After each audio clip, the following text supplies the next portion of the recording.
இன்றைய புனிதர் ஆகஸ்ட் 7. புனித கிளாடியா. புனித கிளாடியா ரோமில் வாழ்ந்த பிரிட்டிஷ் வம்சாவளியைச் சேர்ந்த ஒரு பெண் ஆவார். கவிஞர் மார்ஷல் என்பவருக்கு அறிமுகமான இவர் கத்தோலிக்க திருச்சபையின் 2ஆம் திருத்தந்தையான திருத்தந்தை லைன்ஸ் என்பவரின் தாயார் ஆவார். இவரது தந்தையான பிரிட்டிஷ் அரசன் காரகடாஸ் பிரிட்டிஷ் எதிர்ப்பை வழிநடத்தியவராம்.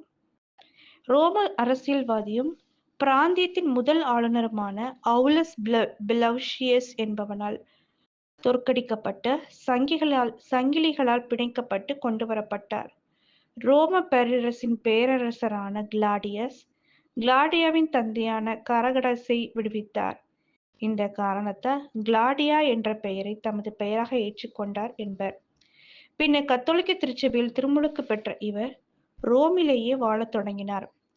புனித பவுல் புதிய ஏற்பாட்டில் கிரேக்க நகரான எபேசஸின் 1ஆம் நூற்றாண்டின் ஆயரான திமோத்திக்கு எழுதிய 2ஆம் திருமுகத்தில் அவர் கிளாடியாவை பற்றி எழுதியிருக்கிறார்.